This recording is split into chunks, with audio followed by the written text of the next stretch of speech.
Wicks. Are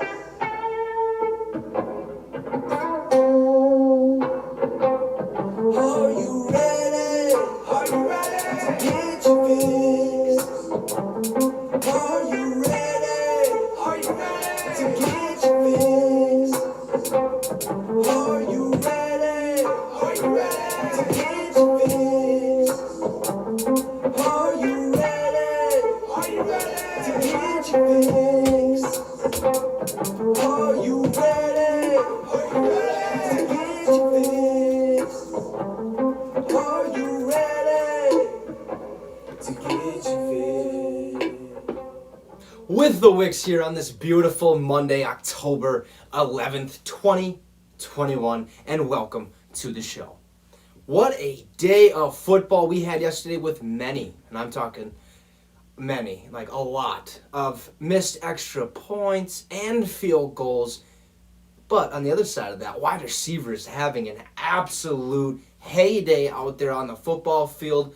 A lot of yards put up, a lot of touchdowns put up, but at the same time, a lot of extra missed points or extra points, a lot of missed field goals. But I mean, hey, we're gonna get to that in a bit, along with some Zimmer stuff, some Chiefs stuff, and other, stuff I want to get to today. But before we dive into the world of football, we were blessed with arguably the best fight in recent years, with Tyson Fury going out there and just putting Deontay Wilder down in the 11th round. Now, this fight definitely, could have ended a lot sooner, because Wilder, the whole fight, he was just he looked like he was fucked up, like he just got done drinking a whole case of beer or a whole bottle of vodka, whatever you want to say. He got hit one time during that first, I think it was the fourth round or something like that. He just got clocked, and ever since then he couldn't walk straight. He just was stumbling all over the place, didn't look well, and he could have definitely been put down a lot sooner. But that fight that man has, it's something unreal. And Tyson Fury also, those guys know how to play. They're just two big dogs in that heavyweight division. But like I said, Wilder looked drunk starting in the fourth round all the way until that finish in the 11th round. But Wilder also made sure to sneak a couple big fucking right hands in there, some haymakers, and set Fury on his ass twice, which made the fight that much more intense. The whole time I'm like, come on, Wilder, let's pull this shit together, figure it out, goddammit. What are you doing? You lost the second one, you actually got embarrassed in the second fight. Just Fury dancing around, doing his thing, and fucking knocking you out. And then you come here, and it's like, dude, do you know how to, come on, figure this out. And then all of a sudden, he sets him down. Who knows, maybe he tripped or something, but those hands, not a lot of people are going to stay up from that. Fury ends up going down to the ground twice, which made, like I said, that fight more intense, because Wilder's right fucking hand, folks. It's just, this is a monster of its own for Wilder. And when it lands, he could have easily, in a blink of an eye, ended this fight at any point in the match. First round, second round, 11th round, 12th round, doesn't matter. Any single round, he connects on that right hand.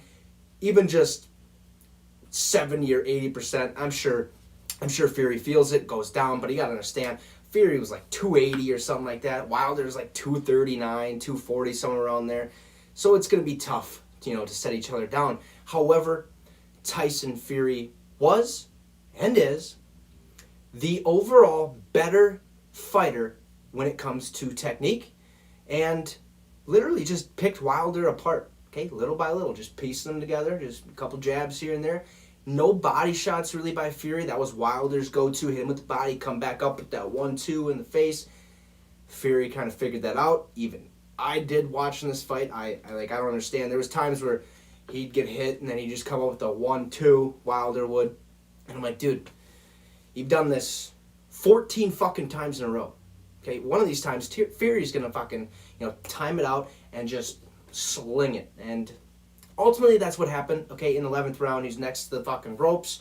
And, well, Fury just set him loose. And he goes straight into the ground. And Fury remains the world heavyweight boxing champion. Gonna be tough to beat. This man is, I mean, he can take punches left and right. You can knock him down. He's going to get back up. His technique, I mean, he looking like a Muhammad Ali, float like a butterfly, sting like a bee type thing out there. Fury is one hell of a fighter. So congrats to Fury and his team on a huge, huge title defense and a win. But now it is time to dive into the world of football. So, are you ready to get your fix? Well, I thought it'd only be fitting that we start the show with some Zimmer talk or some Minnesota Vikings talk. Hell of a win there from the Minnesota Vikings, 19-17 over the Detroit Lions in a fucking shootout. Don't know why it was that way. I mean, it was, 16-9 at one point, and I'm sitting there thinking, I'm like, we're really going to make this a fucking game, aren't we? Like, this is the Detroit Lions. 0-4 coming into this week, really can't score much, really can't hold teams from scoring at all, or as well, and just bad all around. Lost Jeff Okudah for the entire season. Now Quintez Cephas gets hurt in this game, broken collarbone. Jared Goff, I mean, it's Jared Goff. DeAndre Swift, though, what a fucking beast. That man can actually run the ball, and he's going to be that Lions running back for quite some time unless, the curse just continues to go on and he fucking calls it quits or gets traded or wants a trade or something like that. But just know, DeAndre Swift is a dog. But after this win from the Minnesota Vikings, sitting at 2-3 on the season with wins over the Seattle Seahawks and the Detroit Lions, losses against the Bengals, Cardinals, and Browns. Since week 1, all the talk I've heard, or pretty much the only thing I've been hearing from Minnesota Vikings fans, and this has actually caused me to leave a couple groups in fucking the Facebook community, in the Instagram community, because I'm fed up. I have had it with the fire Zimmer talk. That's enough. Quit. Yeah, we got to win, not by much. But I want to hear people's reasoning behind firing Zimmer. Oh, his play calling's terrible, blah, blah. He doesn't call offense, dumbass. He calls defense. Okay? And yet, his defenses have looked progressively better throughout week 1, week 2, week 3, week 4. Look, Cincinnati, we kick a fucking field goal, we don't miss, we win that game. Arizona, we go out there, we don't fumble, we make the field goal, we win the game. Then we go out there, Seattle, we fucking just kicked the shit out of Seattle. Then we go against the Browns, okay? We only score right away, right off the opening drive, basically 7-14. We end up losing that game. Defense only lets up 1 touchdown, okay? And then we come this week, still a close one. It is a divisional game. You got to give it to that, or you got to give it to both sides of the team. It's a division battle. You got to fight for a spot, to hopefully make the playoffs. Lions aren't going to do that. But this is a big win for the Minnesota Vikings. Mike Zimmer is not the problem, folks. I don't know if you've seen it, but I've seen it. Kirk Cousins get up in Zimmer's face right after that win. I mean, he punches him in the chest, it looked like, and then he grabs him. He's like, "You like that? You like that?" And Zimmer gets back into his face and starts shoving him. That is what we love to see. Emotion. Football is a game of emotion. Okay? Zimmer wants to win just as badly as every single Minnesota Vikings fan wants the Vikings to win. Enough with the fire Zimmer bullshit. Just plain and simple. We've had 1 possession games which we could end up being 4-1 at this point, probably 5-0 if we figure out a way to score against the Cleveland Browns, who had an amazing defense last week, shitty defense this week with an electrifying game. We're going to get to that in a bit. But look, the last 3 weeks, we have outscored opponents 56-48. And yes, that's counting that loss to the Cleveland Browns. Okay? What do you want me to say? We handle the Seattle Seahawks, who are, they're an okay team, not the greatest thing in the world. We almost handled the Browns. Fucking firepower and weapons up the yin-yang. Okay, we come out here, we beat the Lions, really don't have shit. That is, obviously on the Minnesota Vikings. But at the same time, the one thing, that it has been problematic for the Minnesota Vikings this entire season up till now, up till week 5, is offense play calling. Not Zimmer. Because Zimmer doesn't call offense. He's a defensive guy. He's probably more of a back guy. Yeah, Zimmer's in there in the offense room trying to, figure out Kirk's way of thinking. Hey, what do you think is going to work? And I'm the defensive minded guy, so I can tell you why it's not going to work, or yeah, that might work, or something like that. Clint Kubiak. Okay? Figure it out. The past 3 weeks, I could say, or at least the past 2 weeks and the couple weeks before that, because I think Seattle Seahawks, we actually found that game plan that was working, and we literally just pieced Seattle apart. But one big takeaway is we start the game strong, hot, firing on all cylinders, moving the ball downfield like it's nobody's business. Second half hits, and we are we are way too conservative. We got a lead. Let's just, fuck it, run up the gut. Let's try to run some time off that clock. Let's figure it out a little bit. Hopefully we hold them, from not scoring a touchdown or a field goal, and we can walk away with this game. Enough. We almost lost to the Lions, for fuck's sakes. Like, we should have beat the Browns. We could have beat the Browns. Not should have, but we could have beat the Browns if our offensive play calling was a little bit, more amped up in that second half. One fucking touchdown against the Browns. Yeah, I get it. Browns only scored one as well, but they also scored a two-point version, make it 8-7, and then they kicked 2 field goals, 14-7, to win the game. This week, we go up 16 to, I think it was, I want to say 16 to, I want to see if the Lions didn't miss, so 16 to 9 at one point, or 16 to 7, or 16 to 6 at one point, and we just kind of press the brakes a little bit, right? Hold up. Let's take it easy. All right, let's not go down there and, get over our heads and score too much, because that's just not what we want. No, dude. Go out there and kick the living shit out of whoever you're playing. I don't care if you beat them 100-0. I do not care. Okay, people around the world probably get pissed, like, oh, you didn't need to do that. No, just beat them. Okay? If you can't beat us, and suck it. Like, plain and simple. Go out there every single. It's like, all right, 3 and out. All right, 3 and out. All right, well, hey, we get in field goal range, kick field goal. Oh, fuck, you missed. All right, 3 and out. 3 and out, get in field goal range. Oh, he makes it. Yes, let's go. All right, 3 and out. It's like, dude, enough. We should fucking touchdown or field goal or maybe punt. But don't have it just be fucking punt after punt after punt after punt after field goal. Why can't we reach the end zone in the second half of the game? Don't understand it. We got to figure it out. It's not Zimmer. It's Kubiak and his play calling. I'm not saying fire him by any means, because he has shown times where he can be really good at play calling and getting this offense in the right position to win games. But at the same time, it's like, amp it up a little bit. Quit fucking hitting brakes, and let's just let this thing roll. Good win, though, from the Minnesota Vikings, who, hoofed. A close one. Again, we could be looking at a team that it would be 1-4 after this, or after last night, but we're not. We're looking at a team that is now 2-3, looking up in the season. And hey, we got 13 more weeks left. Okay, we have one bye week during those 13 weeks, which is coming up in the next 2 weeks. We have the Carolina Panthers next Sunday at noon, and then we got a bye week, and then we go in against the Cowboys week 8, which is a 3 o'clock game, I believe. So Vikings are looking fine. Now we just got to keep it going, and we got to amp that offensive play calling up. Stop pressing the brakes, keep it going, and we'll be just fine. So enough with the fire Zimmer bullshit. I've had it, all right?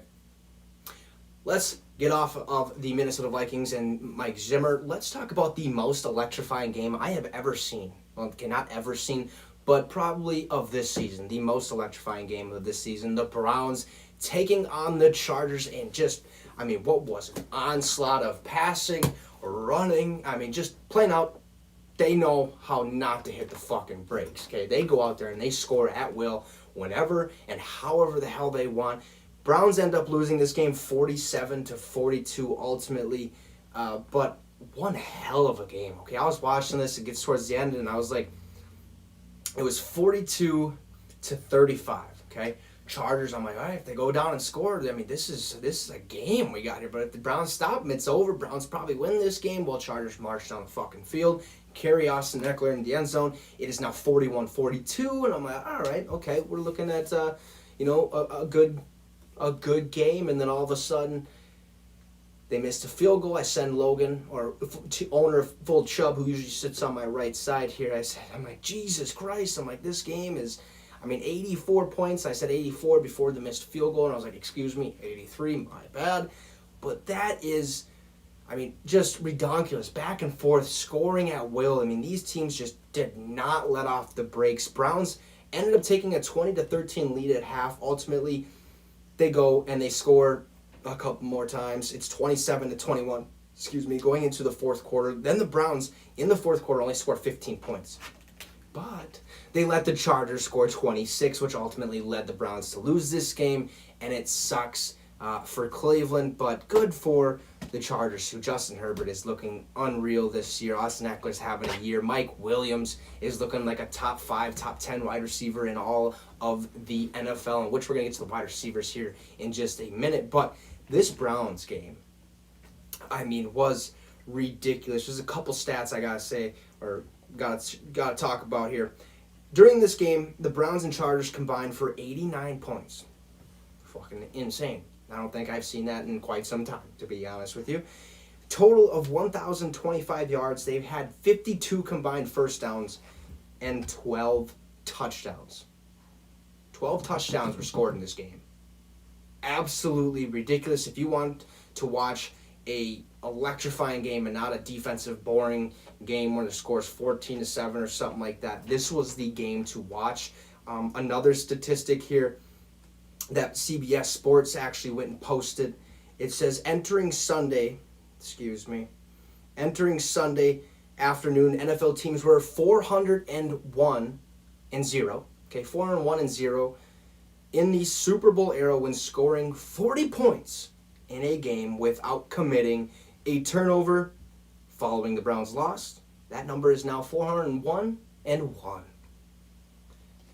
Wow.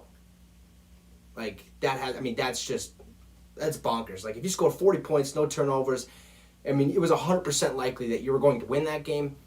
Both teams scored over 40 points, and ultimately one of them had to lose, not tie, because, ties are just stupid in this game. I'm glad we haven't seen a tie yet. There's been a couple close ones where the Titans could have tied the Jets.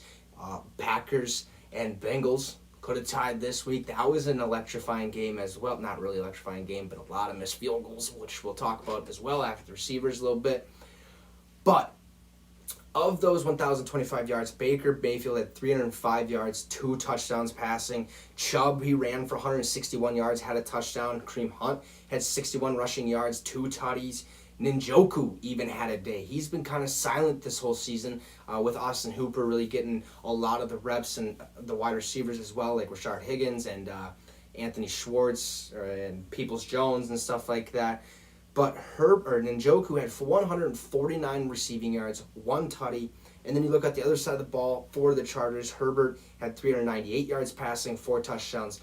Not the greatest, obviously, because Tom Brady, my boy, put up 411 yards and 5 touchdowns. No big deal or anything like that. But Herbert, I think we can say, is a dude. Eckler, 66 rushing yards, 1 touchdown, or 2 touchdowns, I think he also had 59 receiving yards and a touchdown as well. Though Mike Evans, 8 catches, 165 yards, 2 tutties.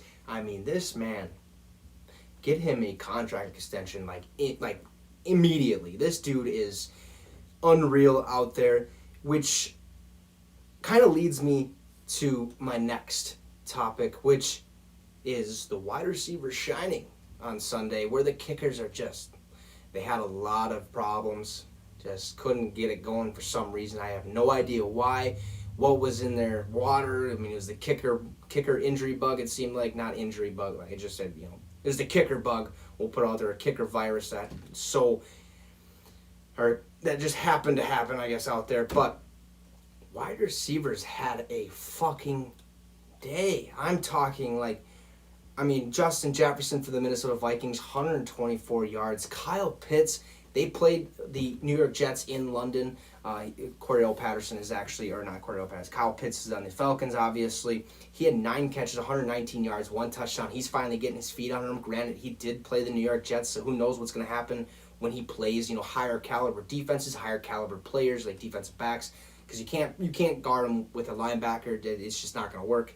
If you do, you're going to have a a spy or somebody that's also following him as well. So kind of like double coverage, if you will, on Kyle Pitts. But the Jets just couldn't figure it out. Let Kyle Pitts go out there and fucking destroy him. 119 yards, 1 tutty. Jamar Chase and Devontae Adams. I mean, they battled. Green Bay Packers went in there against the Cincinnati Bengals. What a game. Like, what a fucking game. I mean, missed field goals after missed field goals. The Packers ended up missing 3 field goals, 1 extra point, which one of those field goals actually could have won the game in regulation, not in overtime. And the Bengals, they also missed 2 fucking kicks as well. They could have won it, or they could have at least tried to win in regulation, missed it in overtime, which fucked it up. Mason Crosby goes out there and ends up hitting the game winner. But this game was wide receiver based. Okay, and the reason I say that is because Devontae Adams had a career day. 206 yards on 11 catches and 1 tutty. It sucks that there's only 1 touchdown. If he maybe gets a second, it's a lot better for Green Bay. It's a lot, easier on the coaching staff, easier on Green Bay Packer fans as well, because I bet their hearts were just jumping out of their chest. I mean, this Cincinnati Bengals team is the real deal. These guys are very, very well put together, very good defensively. They have probably top 3, safeties in the NFL, okay, together with Von Bell and Jesse Bates, who are absolutely dogs, are playing like dogs out there. But Cincinnati, I think, is going to surprise a lot of people this year. Joe Burrow has a throat contusion. I think he got poked in the throat. It looks like he's going to be fine. But him and Chase are connecting very, very well this year. It's looking like Jamar Chase is going to take that Rookie of the Year trophy with him, which would be awesome because, usually it's always handed to quarterbacks for some fucking odd reason. I think, last year, Justin Jefferson arguably could have shared that trophy with him. Obviously, nobody wants to share a trophy, but at the same time, it's like, we've seen these quarterbacks come in, have a fucking awesome year. They go in the next year and they look like shit, okay? But Jamar Chase and Joe Burrow are on the same page. They went to college together, and it is showing here. This year, Jamar Chase caught 6 balls for 159 yards and had a touchdown. Big day out of Jamar Chase and Joe Burrow and that Cincinnati Bengals team. I think their running back Perine or however you say there, he had a day. Joe Mixon had a day. I don't know about you guys, but Cincinnati is showing to me that they are capable of playing at a high level. This is not a bad team. This is not a bad team by any means. I think they're sitting at 3-2 or something like that this season.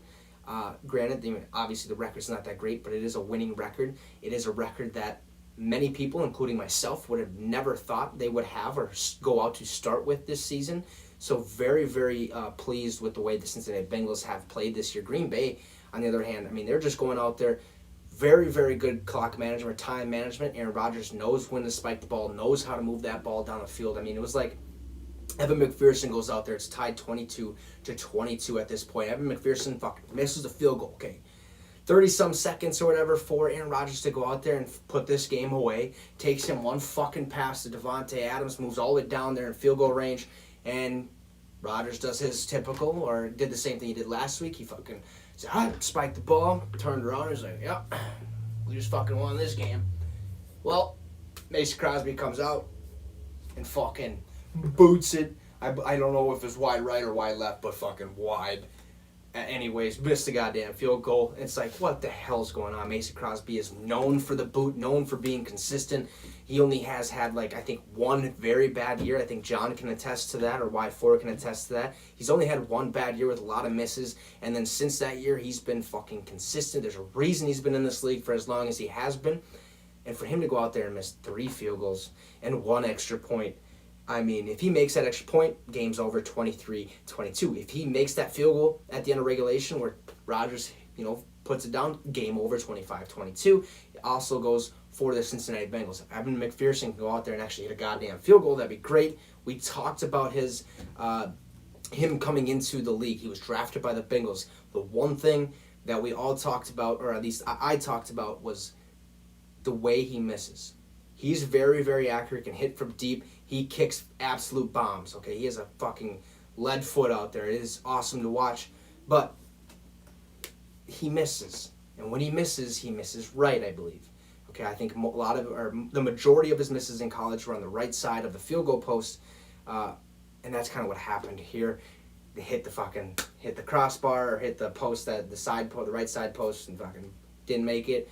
And I think that's one issue they got to figure out. Where are you going to line the ball up? How are you going to have that ball? Who's going to snap the ball? How are you going to hold it? Stuff like that. It's little things for kicking, but it's also a big thing for kicking because it is just it's a game in itself. Okay, you have to kick a point on the ball. I'm not sure if this is the right point, but if you miss like this, like a fingernail of a point, if you miss that by even like a millimeter, the ball could be a foot off, and that's just huge. Big day for Mason Crosby, kind of putting all those misses away, finally sealing the deal at the end for the Green Bay Packers and coming out with a win. But back to the wide receivers. Okay, other than those guys that I've named, I mean, Cortland Sutton for the Broncos had a day, 7 catches, 120 yards, 1 tutty. Stick with me, there's a lot of stats. Chase Claypool, 5 catches, 130 yards, had a tutty. Antonio Brown and Mike Evans combined for 237 yards with 4 tutties between the two of them. 4 out of Tom Brady's 5 were from Mike Evans and Antonio Brown. That is big. Marquez Callaway. What a fucking catch, dude. Like, hell yeah. Jameis Winston, we've seen this, I believe, in the preseason, if I'm not mistaken, where Marquez Callaway literally came out of nowhere, a guy that nobody had any clue who the hell he was, makes some big fucking catches, 2 of them, and then he goes out this game where Jameis just sits back there and just hucks the ball. Hopefully someone comes down with it while Marquez Callaway, I mean, just, thank you, I'll take that, keep moving, or how you doing, keep moving, let's just go. And what a day for him, okay? Marquez Callaway, 85 yards, 2 tutties. A lot of the majority of his yards actually came on that one Hail Mary catch. I think he only had a couple catches, like 4 total or 2 total or something like that. But that's a big day for him. And then rookie Kadarius Toney, I don't know how you say his last name off the top of my head. But this guy was seen going on Twitter bitching and moaning, saying, what the fuck, put me in the game. I need some playing time. I can't just be sitting here letting my talent, go down the drain, like, give me an opportunity. Well, fucking Sterling Shepard goes down, Darius Slayton goes down, Evan Ingram goes down. Basically, the whole fucking offense goes down, so it's Kadarius's time to shine. The man goes out there, has 189 yards, gets a little heated. I mean, there's a couple scuffles there during that match, but he comes out there. Evan Ingram's trying to back him up, pushing this guy away, and he's sneaking around, and he's like, oh, boom! Tries hitting this guy. I mean, this, you can definitely tell that he doesn't box because he hit him on the side where the face was like literally 2 inches away. Like, you can't, how do you miss that? If you're gonna hit somebody, fucking make it count. Don't just slide past him like you think you hit him. I mean, he was gonna let him have it. It is what it is. That's the game of football. Toney ended up getting kicked out, having the greatest game of his career, of his young career. We've seen the Joe Judge and Kadarius get into it a little bit, and he's like, go to the locker room, my man. Get the fuck, go. We're done. Change. Go on the plane. Do what you want. But Toney had a very, very good day. 189 yards receiving. CeeDee Lamb also had a day with 84 yards, 1 touchdown. And then Dawson Knox. Fuck you, dude. Like, honestly. I mean, yeah, you had 117 yards and a tutty, but can we get Stephon Diggs the goddamn ball? Diggs, you're starting to piss me off, dude. Like, you're starting to look like a Julio Jones out there where you're going to get me yards, you're going to move the ball down the field, but you're not going to get it in the end zone, and I don't understand why that's the case, because last year it seemed like you got, 15 or 11 touchdowns, and you had a shitload of yards. I guess you'd led the NFL in yards with over 1,500, but it's like, dude, like, come on, like, give me some yards. I would have really enjoyed having that, especially for my fantasy league, but I am up 33 points. Should get my first dub of the season, so a round of applause for me. That's awesome. But it would have even been better if fucking Diggs got in the end zone at least just one time. But Dawson Knox, man, hell of a fucking game. Hell of a couple weeks, actually. I believe he scored in the past 2 games. I'm not sure. I think it's 2 touchdowns total, maybe 3. But this man has put up 200-plus yards in the past 2 games, looking really, really solid. If you don't have him, go pick his ass up in fantasy because it's looking like he's going to be one of Josh Allen's top targets going forward during the season. He still has Emmanuel Sanders, who seems to be getting the ball at a high rate. Stephon Diggs is looking pretty good out there. Sort of. Can get the yards, not going to get in the end zone. I mean, it's just how it is unless he gets a fucking wide open one, which he had. And he slowed up on. I don't know if he was trying to move his body to twist back around, but it kind of looked like he caught the ball and decided to look to see who the hell was over here on his side and slowed down a little bit. Probably could have scored a touchdown. I mean, hell, if that was a Minneapolis Miracle, he probably would have fucking scored, but he didn't. It is what it is. But hell of a fucking day for the Buffalo Bills. And that leads me to my next, I guess, we'll pause on that for now. Let's talk about the kickers. The kickers had one hell of a day. Hell of a day. And I'm talking bad. Really fucking bad. A total of 11 field goals were missed. A total of 11 extra points were missed. Kickers. And I'm sorry, man. Like, you can't make that shit up. 22 missed in total combined with field goals and extra points. It was a rough one, especially for the Green Bay Packers, who missed 3 field goals, 1 extra point. Ultimately still came away with a win, which, good for them. But we can't have that anymore. Mason, you got to figure it out, dude. Hopefully this doesn't start a slump, because we know when kickers get in slumps, it's either fucking you're done and your career's over, or it's there for a week or two and then you finally come back into groove. And I hope that is the case. I hope that was just one day, kind of windy out there. It's actually pretty super windy out there.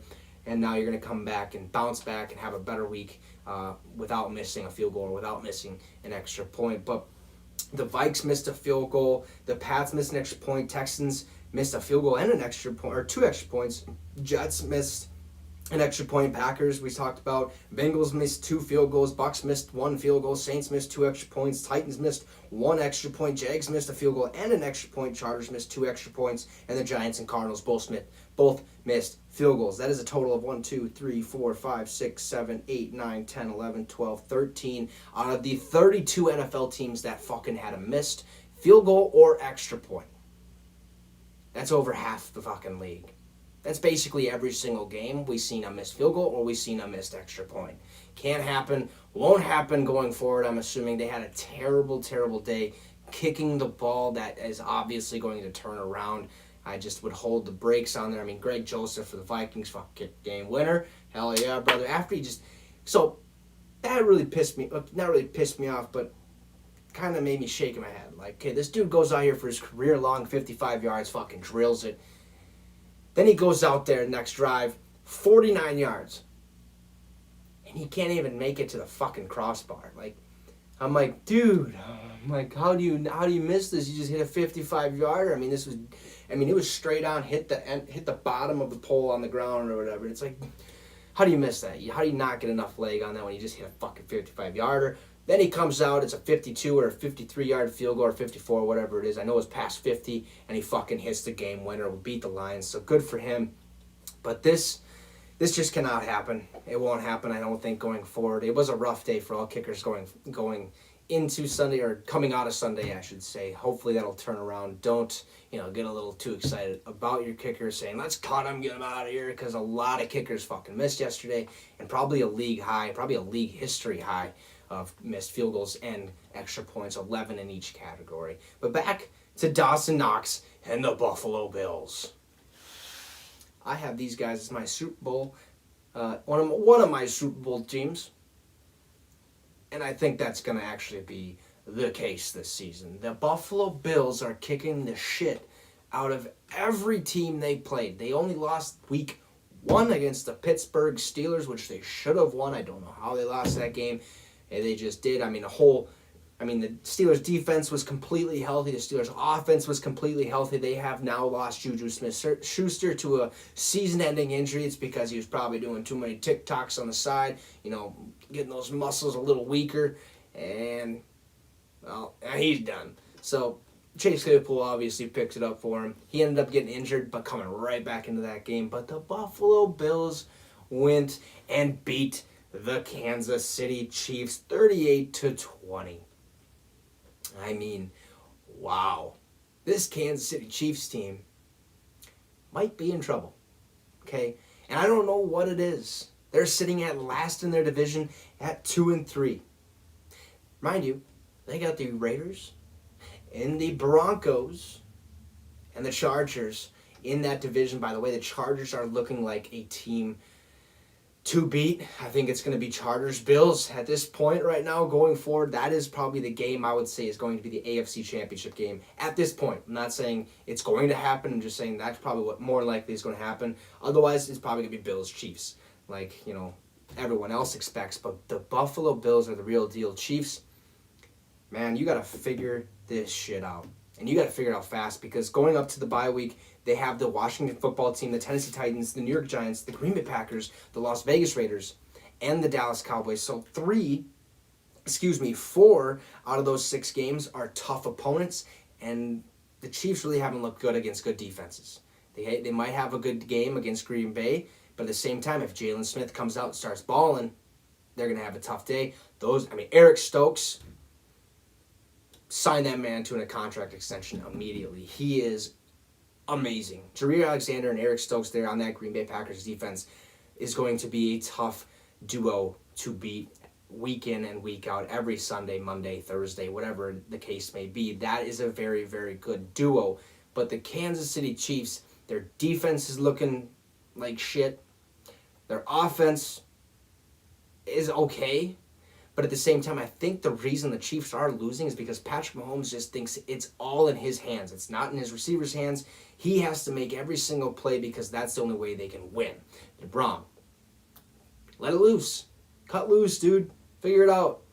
One pass to Josh Gordon in which he caught for a first down. I think he should have been used more. Granted, he hasn't had much time to practice, like 2 weeks, but that still should be enough, especially to game plan against one specific team that they knew he was probably going to come in against.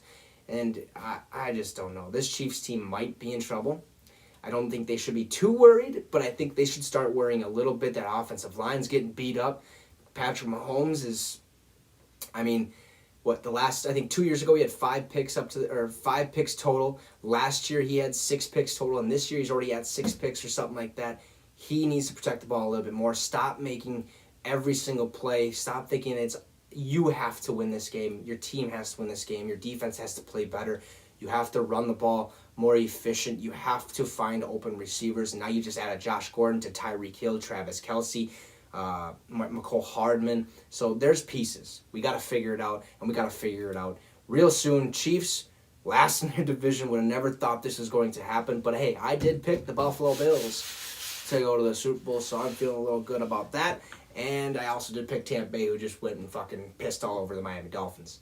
But it is getting dark. Let's get to the Monday Night Football preview of the Colts versus the Baltimore Ravens. This should be a very, very fun game to watch. Two teams that have, pretty decent defenses, I'd say. Pretty good offenses for the most part. It's just, can Carson Wentz just stop being a fucking maniac out there and find, Michael Pittman Jr., has Jonathan Taylor fucking have a day, and Naheem Hines have a day, Mo Alley Cox have a day. That's really what needs to happen. I think all in all, the Baltimore Ravens are going to walk out victorious just because this Colts team is not looking good. But Lamar Jackson is looking like a beast out there, and basically it's going to be one hell of a game. I can't wait. I hope you can't wait. There's no Manning cast tonight. It is just on ESPN and ESPN2, I believe, or something like that.